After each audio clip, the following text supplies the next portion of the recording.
Quilty friend, it's Carolina Moore, your favorite sewing and quilting YouTuber, and we are working on the blocks for series 2 of the Quilt Trading Cards. If you're not familiar with the Quilt Trading Cards, they are packs of cards.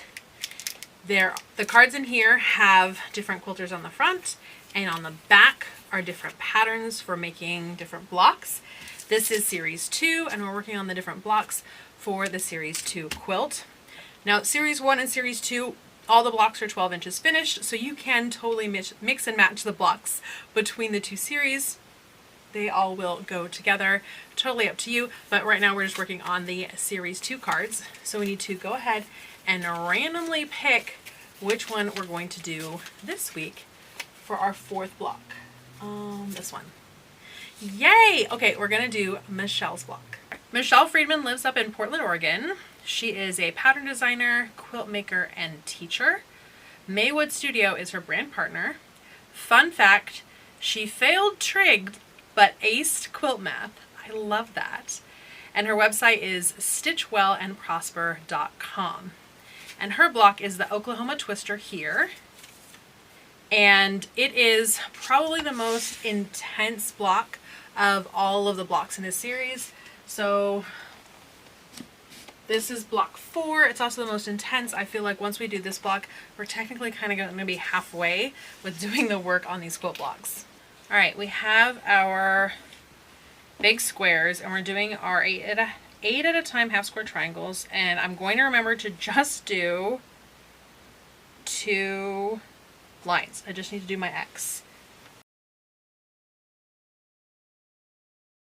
So you can use a light colored pen on your dark fabric or a dark colored pen on your light fabric. Either way is fine.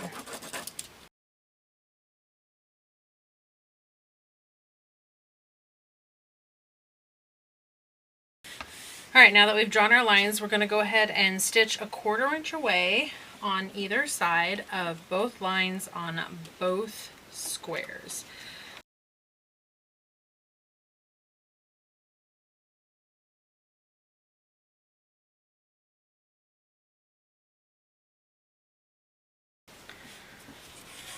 Alright, we're going to cut these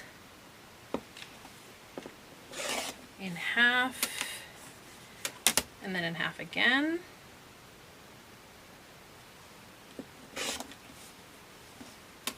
And then we're also going to cut on the diagonal lines that we drew. And that's going to make 16 half square triangles. We actually won't need all of them for this block, but close.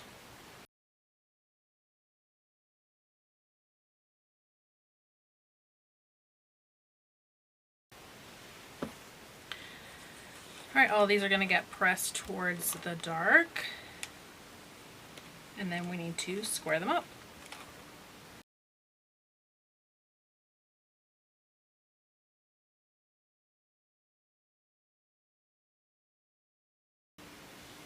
Alright, we made 16 of these half square triangles. We're going to be setting 4 aside, so you can set them aside now and not square them up, or you can square them up and then set them aside.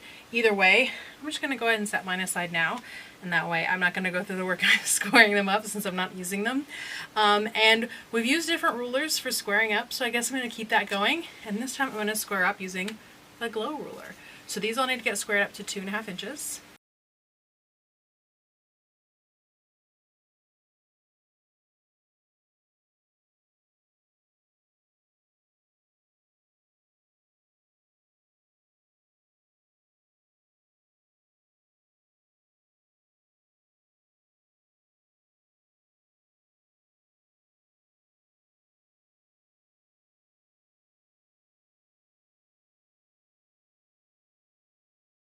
Alright, we've finished our half square triangles. We're going to set those aside, and we're going to draw a diagonal line on the back of all 4 of our small A squares. I don't think I mentioned it in this video, but all of the A fabrics for all of these cards are the focus fabrics, and all the B fabrics are the background fabrics. B for background. When we wrote up these patterns, that felt like a good way to go about it.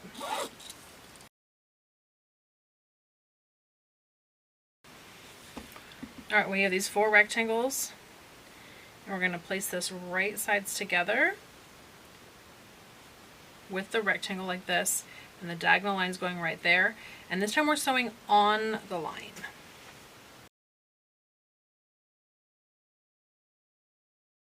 We're going to go ahead and trim this to a 1/4 inch seam allowance so we can line up that seam with the 1/4 inch line on our ruler and just cut that away.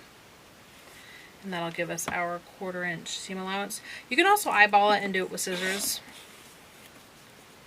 Depends on your personal preference for perfection.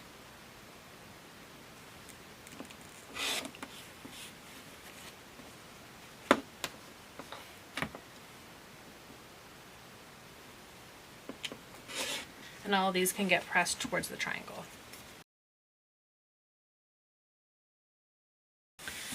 Okay, we have all of our units now to be able to start assembling the block.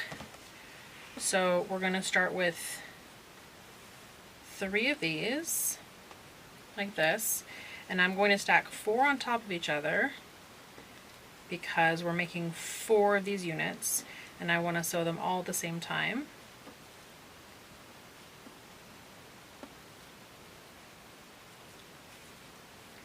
Like this.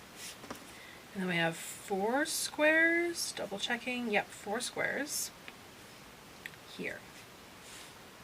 We're going to do these just like we've done other 4 patches. These 2 together, these 2 together, and then I want to press away from the triangle on the one that I can, so this one's going to get pressed in this direction, which means that this top one will get pressed in this direction by default, because either way it's going to go towards a triangle. And then we'll be able to sew these together to make the 4 patches, and then we'll start adding on our other units. So this has a lot of pieces, but I think the result is really, really worth it. It's a really fun block. It looks really complicated, but when we break it down into steps like this, it's really not that bad. All right, let's sew together our 4 patches.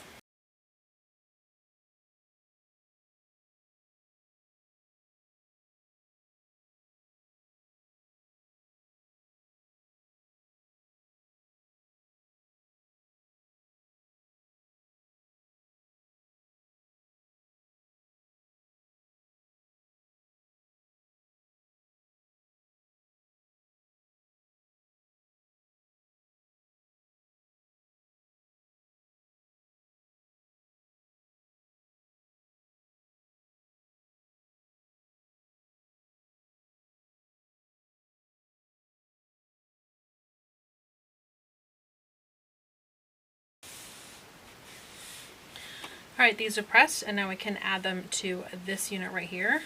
I like turning everything sideways when I bring it over to my sewing machine. I feel like it makes for better workflow. And I'm doing this with the larger piece on top because I have this seam right here, so this seam right here, and I don't want it to flip. So by having it on top, I can keep an eye on it and keep it from flipping.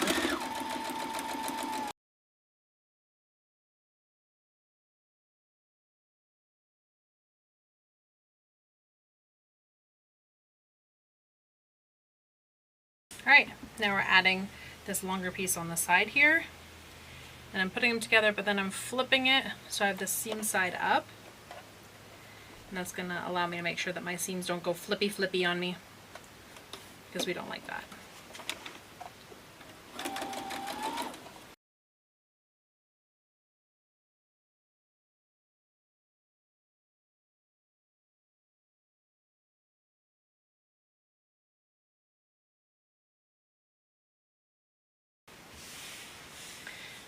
Now we're going to lay these out, and the easiest way to identify the unit is this last piece that we put on. So we're going to have that spin around the edge, and then in the middle we see this pinwheel.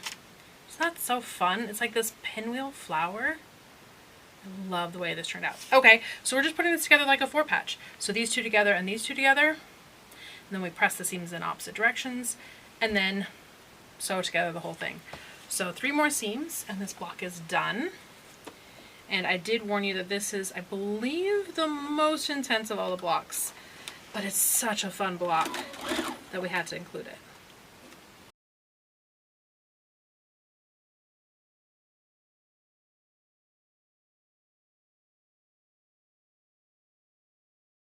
All right, we have our two halves.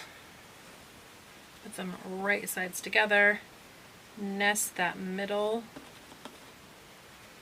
And now we're going to stitch the whole thing.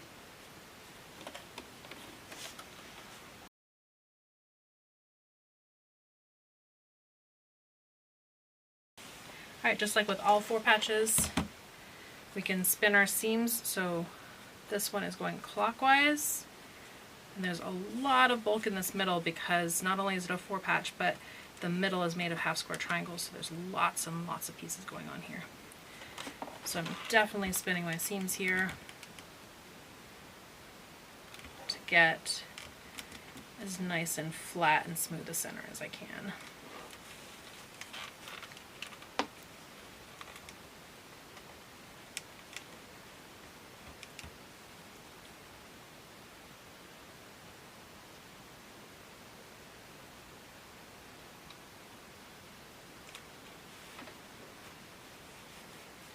Well, that center point, not bad.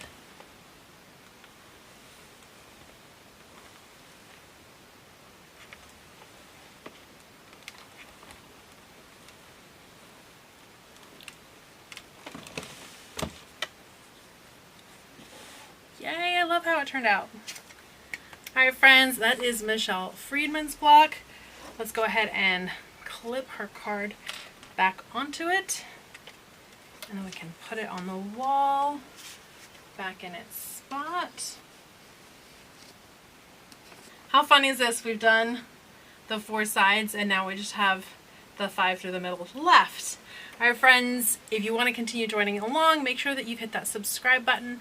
If you have any questions or comments, leave those down below. Make sure you've given this video a thumbs up to let others know that you've enjoyed it. And friends, I will see you right here real soon. Bye for now.